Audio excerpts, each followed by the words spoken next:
ci jàngat bi.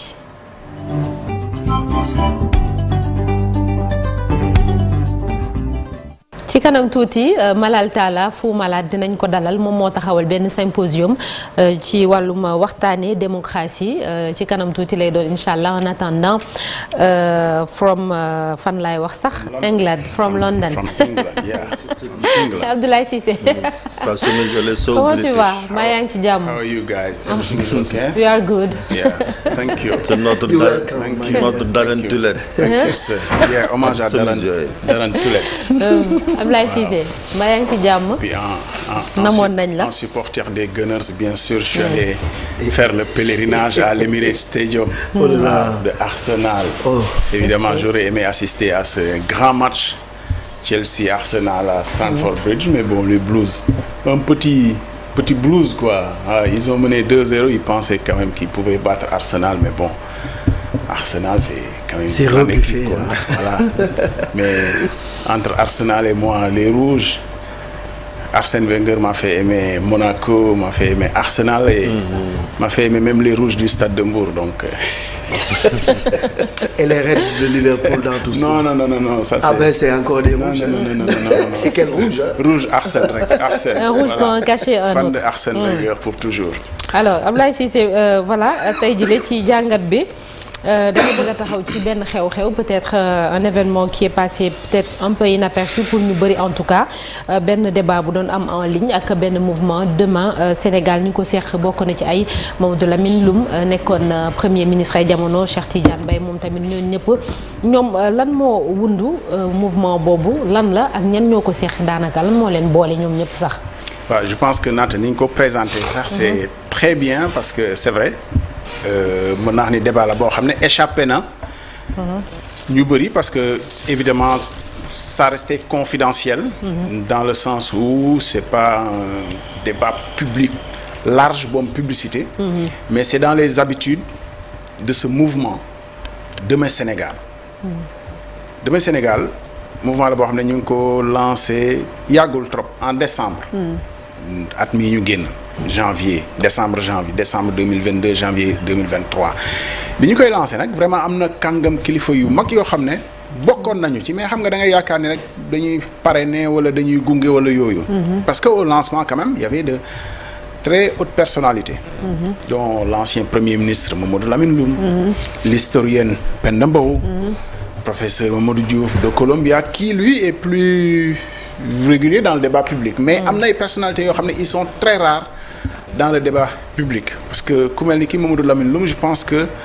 xëy na dégg ko ci dans le débat public c'est très très rare ba tax ne bi ñu ko lancé aussi peut-être contexte moo tax tey xëy na mu débat bi ñu def mu fës mu am peut-être mu mën a am impact lay wax sax mën a am njeexital ci contexte bi ñu nekkee nii parce que am na loo xam ne bu ci réew mi tolloo peut-être noppi complicité la te loolu dama ko jàppee ci seeni wax ñoom ci seen débat ci wax ci jóg dafa jot ci situation wu réew bi fi mu toll mais du woon débat wu politique wala tàbbi ci kuje gi dëggantaan parce que xam-xam la ñuy waxee ñi nga xam ne ñoom ñoo fa nekk plateforme bi yaatu na vraiment il y avait plus de 100 participants en ligne et ku ci nekk xam naa ni am nga légitimité wu parcours professionnel académique ak expérience professionnelle. C'est l'ancien premier ministre que l'on voit là, Mamadou Lamine Loum. Mamadou Lamine Loum, qui était d'ailleurs le modérateur, qui était vraiment le sage, on peut le dire, qui était le modérateur de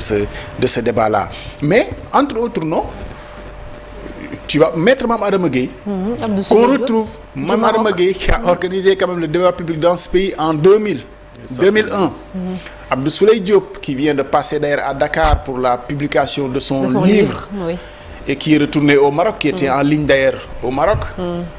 Fatou Cissé, Thiaba Camara Sy de Week Capital qui a dirigé pendant très longtemps quand même Deloitte, des femmes leaders, Rokhaya Ndiaye et d'autres, bien d'autres. En fait les noms c'est pas la Maïssa Tall quand même, qui est quelqu'un, c'est-à-dire qui est tellement respecté dans le milieu dans lequel il évolue qui a KPMG mais c'est-à-dire nit ñi bi ñuy jàng bi jàng jotee jàng nañ fi ñu war a jàngee. Polytechnique centrale ça donne une légitimité quand même. de s'exprimer sur les questions yi nga xam ne nii ci la ñuy wax. quel est le positionnement justement de ces sommités de ces personnalités nga xam ne seen xam-xam ñëpp ràññee nañ ko ak mouvement boobu yi tamit lan mooy taxawaayam. positionnement bi mooy dessiner le Sénégal de demain comme le nom l'indique demain Sénégal dessiner Sénégal de demain bi on ne peut pas le faire sans refaire l'historique du mouvement. J'ai dit que ce mouvement est né il y a pas très longtemps mais dafa am jaar-jaaru ñi nga xam ne ñoo ko fondé parce qu'on peut retrouver l'historique de ce mouvement-là dans ce qui s'est fait il y a 10 ans peut-être même un peu plus avant. Ça fait. Dans des espaces de réflexion yoo xam ne nii ils avaient porté accompagné le président Macky Sall parce que espace jàppoo ci ñi nga xam ne ñu ngi ci diaspora bi. Cette plateforme-là a beaucoup contribué même dans la mise en œuvre dans la conception du plan Sénégal émergent parce que débat bu posé woon na fi benn moment sénégalais yi di wax ni plan Sénégal émergent nit a ñu ko móolal ak yooyu mais en vrai sénégalais yi nga xam ne ñoo participé ci móol ko au-delà de ñi nekkoon fii bon que ce soit Amadou Ba ou d'autres c'est des sénégalais compétents dans leur domaine qui ont beaucoup participé à la réflexion pour mettre en place pour aider le président Macky Sall à l'époque à construire son plan Sénégal émergent. Évidemment il n'en revendique pas ni la paternité ni l'exclusivité parce que am na loo xamante ni nit boo amee sax mat doo ko revendiquer ci ni maa ko moom wala maa ko defar parce que ñi ci xelli seen xam-xam bëri nañu mais mënoo leen ci génnee ci légitimité bu ñu am par leur expérience par leur expertise d'avoir participé à ça et de confidence quand même il apparaît que pendant très longtemps ils ont même accompagné la mise en œuvre du plan Sénégal émergent à travers des consultations à travers même des notes qu'ils font au président ci accompagner ko maintenant pourquoi ils en arrivent à ce positionnement parce que peut-être li nekk ci réew mi tey ëpp na seetaan j'en oublie presque de signaler que dans ce débat il y a quelqu'un aussi d'aussi rare et peut-être dont la parole est scruté Cheikh Tidiane Mbaye ancien directeur général de la Sonatel qui aussi fait partie des personnalités qui ont participé à ce débat-là et qui ont apporté quelque et qu'on aimerait entendre dans certaines situations xam nga dafa am débat boo xam ne mooy traversé àdduna tey muy le conflit au Proche-Orient boo demee dans un pays comme la France par exemple ce conflit-là a fait sortir du bois pratiquement tout ce que la France compte d'anciens présidents ou d'anciens premiers ministres encore en vie. Des généraux et tout ça. En fait, ils sont pas dans le débat public du quotidien, de tous les jours, mais am na réew fu muy toll ñooñu la ñuy soxla dégg leen parce que aussi leur expérience évidemment ça ne veut pas dire que li ñuy wax parole d'évangile la il n'est pas dit que Mamadou Lamine Loum parce que jaar na fi nekk premier ministre il n'est pas dit que c'était couronné de succès mais au moins mën nga ko nangul ni am na xam-xam bi am na expérience am na jaar-jaar bi Maïssa Tall c'est pas parce qu'il est de KPMG qu'on va prendre pour argent comptant tout ce qu'il va dire mais au moins c'est la légitimité de s'exprimer sur certaines questions et tant d'autres que je n'ai pas cités qui sont vraiment c'était beau à voir parce que c'est ça qu'on n'arrive pas à faire de réunir un panel de haut niveau ce qu'on appelle un panel de haut niveau de réunir ça et que les gens puissent donner des avis d'experts par leur expérience par leur parcours professionnel et loolu moo rare réew mi fi mu toll nii loolu la ñu mënatul def et ça c'est très important que mais est-ce que du nekk comme jamono ji nga xamante ni candidature yi bëri na mbir yi pëccoxoog mouvement yi est-ce que nekkul kon li naan mouvement de plus alors je crois savoir que l'intérêt n'est pas ni d'être candidat ni de parrainer un candidat ni de se positionner. Quelqu'un comme Abdou Souleye Diop par exemple quand il était là pour le lancement de son livre je pense que ñi fa dem yëpp le lancement d'un livre presque programme pour dessiner aussi lui le Sénégal de demain le Sénégal qu'il veut les questions tournaient autour de est-ce que c'est pour être candidat kan moo la jàppale il y avait bien sûr même à sa cérémonie l'ancien ministre des Finances Amadou Kane dont on connaît aussi le réseau et l'influence qui est aussi parmi les membres fondateurs de ce mouvement là Demain Sénégal donc tu vois loolu mu ngi ci mais fii nii plateforme bi amul koo xamante y a pas le truc de messie en fait le truc de messie et il y a quelque chose de très important dans la prise de parole publique de Mame Adama Gueye parce que Mame Adama Gueye il est très légitime quand même ci wax ci organisation débat public au Sénégal parce que ñu bëri dañuy wax l'engagement des jeunes c'est quelque chose de très bien, les jeunes sont très engagés. Mame Adama Gueye il dit attention, moi ce qui me fait peur c'est ce nouveau type d'engagement presque de messianique en fait nga xam ne nit ñi seen engagement politique citoyen dañuy tarbiyu nit tarbiyu mën nañ ko def ci yoonu diine ci sëriñ ak yooyu mais tarbiyu nit ci wàllu politique lui il dit ça lui fait peur en fait il bàkkul engagement citoyen boobu nga xam ne jeunes yaa ngi koy am et il a très raison parce que en ce moment là il n'y a plus de débat su fekkee ni jàpp nga fi nga xam ne nii ki la jiite lu mu wax loolu mooy dëgg loolu moo keneen lu mu wax amatul débat te loolu baax nañu alerter ci dès à présent parce que loolu mooy indi nit falu jàpp ni coefficient personnel am tooñu ma président Macky Sall parce que moom c'est vrai que bi mu falu 2019 dès ses premiers discours l'élément de langage même distillé à ses partisans c'était le président a été élu sur son coefficient personnel c'est amul parce que booy wut ki nga xam ne sax mu ngi toog biir këram da nga koy seeti pour mu voter la donc après soo faloo bëgg a wékk ni koy parce que bu fekkoon coefficient personnel mën ngaa toog sa kër rek jàpp sa njàmbur doo wuti nit ñi mais comme booy wut xeeboo kenn ñëpp ngay seeti coefficient personnel je pense que jarul mettre en avant parce que li muy indi mooy li Mame Adama Gueye di wax ñu moytu ko mooy gisee nit messi ci ne lu mu wax loolu la ba débat dootul amati et c'est ça le danger et je pense que c'est très important ñu alerter parce que la profondeur de ce débat là c'est de dessiner le Sénégal de demain mais le Sénégal de demain bi nga xamante ni xëy na c'est pas original d'ailleurs que eux ils le disent parce on peut le revendiquer on l'a suffisamment dit ici que ni Sénégal bi ñu bëgg mooy bi nga xam ne institution yi day dëgër de telle sorte que nit du ko mën a manipuler de telle sorte que xoolal li xew tey je pense que c'est même dérisoire aujourd'hui de se prononcer sur cette actualité-là. Laquelle mais la DGE le truc la DGE et les avocats en fait da ngay seetlu wax ci en fait parce que réew mi dafa passé. Est-ce que sujet boobu évoqué nañ ko ci discussion en ligne bi. mais j'aurais aimé avoir la prise de parole de Cheikh Tidiane Mbaye. Ancien directeur général j'aurais aimé avoir l'enregistrement de Cheikh Tidiane Mbaye qui a été. lan la ci wax qui dit mais. Et Cheikh Tidiane Mbaye, bon, évidemment, on ne peut pas l'oublier, c'est le fils de Kéba Mbaye. Voilà, qui est quand même un juge qui incarne quelque chose, qui inspire quelque chose aux Sénégalais.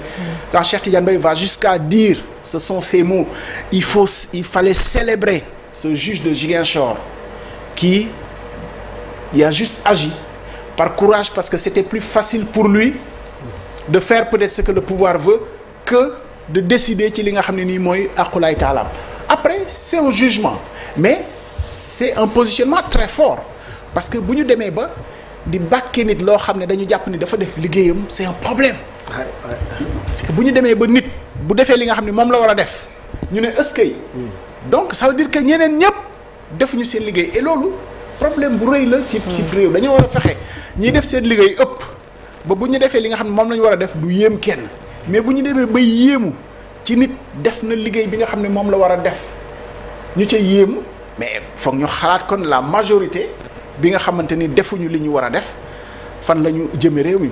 mais ku mel ni Mamadou Lamine Loum par exemple waxam bariwul bu ñu demee ba dans le fond du discours moom tamit bëggoon nañu xam un tout petit peu la quintessence de sa contribution dans ce grand débat. Alors ce qui est important. Avant d'en arriver à Mamadou Lamine Loum. Le positionnement de tous ces gens-là, je pense que à un moment ou à un autre, c'est des gens qui ont accompagné ou au moins soutenu le président Macky Sall. Pour beaucoup d'entre eux, par la réflexion, par les réseaux, par les contacts, par mettre à disposition les connaissances et l'expertise. Tout à fait. Et le positionnement aujourd'hui, il ne s'agit pas de dire qu'on est contre, contre le régime, mais l'expression d'une déception ne fait pas de doute. C'est-à-dire ils expriment une déception face à la situation du pays et par rapport à la conduite des affaires par le régime du président Macky Sall. Tiens, quelqu'un comme Rokhaya Ndiaye, qui est une femme leader aussi, qui a une carrière internationale, Banque mondiale, et qui est installée aujourd'hui au Sénégal, elle pose un problème et on pouvait penser que elle n'est pas dans la réalité peut-être du quotidien de la politique. Mais ce qui la choque le plus, c'est qu'on ait osé, après le remaniement, ce dernier remaniement-là, quand même un candidat déclaré de le remettre Premier ministre. Gis nga ñooñu principe moom la ñuy waxee parce que principe bi au moins il pose au moins un problème, le conflit d'intérêts. Au moins la nomination de Amadou Ba comme Premier ministre. Et il y a Abdou Souleye qui donne l'exemple du Madagascar qui est aujourd'hui très avancé. Même le président en exercice bu waree nekk candidat à un moment donné day démissionner balaa ñu yegg ci élection yi. Tu vois, les gens réfléchissent. Le Botswana qui est l'un des pays les plus démocratiques au monde nga xam ne ñoom seen élection xalaatoo sax ay ñaari mandat yooyu président ba élection jub si lui-même il se démet buy wutiwaat bu wuti pas en tant que président. Tu vois, c'est ça le progrès. Ça c'est progressiste. Mais là, dans ce cas-là, on fait du matai, on fait un remaniement et on remet celui qui est candidat et li mu indi mooy xoolal regarde ce qui se passe. En fait, franchement, c'est un dégoût en fait. Tu es dégoûté de devoir t'exprimer encore sur la situation là qu'on nous a imposée. C'est une situation qu'on nous a imposée. Regarde le Premier ministre qui fait ses tournées, qui va partout, bon, et qu'on veut justifier par les tournées économiques. Mais là yaa ngi wax débat bi am na solo mais buñ ko bëggee yemale si ñoomu neen kese yow xëy na bu du toon li ci baaxee téléspectateurs yi voilà parce que bu dee loolu la il faut qu'à je ne dis pas prendre leur courage mais wax ak au moins nit ñi ñu mën leen dégg koo ci invité tey ci plateau ñi ngay wax ni est-ce qu'ils vont venir le faire. J'espère qu'ils vont venir. Oui, c'est ça aussi. Et ça a été évoqué pendant ce débat-là, c'est-à-dire de ne pas rester. Maître Adama Gueye il vient. Abdou Souleye moom am nañ rendez-vous yu bëri mais day dem Maroc. En principe on devait être avec lui week-end bi grand bu dee teel ngaa ñëw vendredi. ak waaw ça fait lii suñ sister la waaye moom li ñu koy gis bariwul ah gis naa ko ci image yi. Oui. Alioune Tine moom il est toujours là. Cheikh Tidiane mais on va les challenger. Oui. Cher Chérif, justement parce que ça a été évoqué dans le débat parce qu'à un moment donné. On constate qu'ils sont dans l'entre-soi en fait. C'est des gens tous qui ont une vie accomplie peut-être mënoon nañoo toog jàpp seen njàmbur mais bu ñu toogee di wax seen biir peut-être amul impact amul du am écho. Comment on fait? Et ils y ont réfléchi. Alors ils étaient dans une posture de oui la presse mais ils ont compris que affaire yi. Oui la presse quoi. Presse bi dans disons defuñu li ñu war a def. Ablaye Cissé tu étais là-bas. Ablaye Cissé tu ne les as pas laissé dire ça quand même. C'est trop facile aussi à dire presse bi et tu ne les as pas laissé dire ça quand même. Alors Abdoulaye quand même. je vais quand même trahir un secret. J'ai quand même pris la parole. Je n'aurais pas dû prendre la parole. Parce que j'ai pris la parole après Safili. Que je salue au passage, grande dame. Oui, Moi, je suis arrivé dans ce débat-là par curiosité et vraiment pour avoir eu écho de ça. Je rentrais d'ailleurs, je venais de rentrer de voyage là, ce dimanche-là, et j'ai pris de cours. Pourquoi j'aurais pas dû intervenir? Parce que Safili, moi je suis passé entre les mains de Safili il y a très longtemps. Elle était grande directrice de la rédaction de Sud Quotidien, mais Sud Quotidien, Sud FM, c'était la même maison. Donc, bu sa kilifa waxee peut-être waru woon a wax sax, mais à sa suite j'ai été obligé. Naata fi nga may interpellé ci suñu responsabilité directe. mooy wax leen ni. ñun suñu liggéey ñu ngi koy def. di xarab presse au Sénégal c'est facile. Parce que presse Sénégal amul lu mu fi documenté wul muy ci problème de démocratie muy ci scandale amul lu ñu fi documenté wul te man li ma leen wax sax mooy gis nga à un moment donné presse bi liggéeyam mooy def teg ci taabal ci si la société ne s'approprie pas des problèmes comme dit Edwy Plenel, c'est à la société de capturer les lièvres. Le rôle du journal, c'est de soulever les lièvres. Après, c'est à la société de capturer les lièvres. Ouais. Maintenant, si la société ne capture pas les lièvres, laisse le lièvre courir. Bon, on est à ces situations-là de surplace. Maintenant, les challenger, c'est venir dans le débat public. Plutôt que de dire non, nous dem ci presse bi aussi, di wax ni on n'arrive pas à les avoir et c'est la réalité quand même. Ce n'est pas faute d'avoir cherché à les avoir.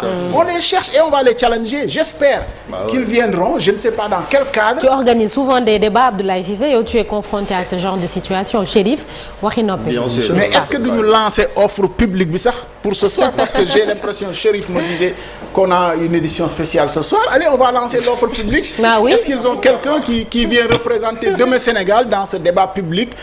sur l'actualité et sur les perspectives. Allez, je leur fais une fleur de demain Sénégal. Voilà, je ne peux pas faire pas ceux qu'on a l'habitude de voir. Pas ceux qu'on a l'habitude de voir ou d'entendre. Merci beaucoup Abdoulaye. li ñuy wax jërëjëf am na solo lool. mais bu génnee ba réew mi approprié ko.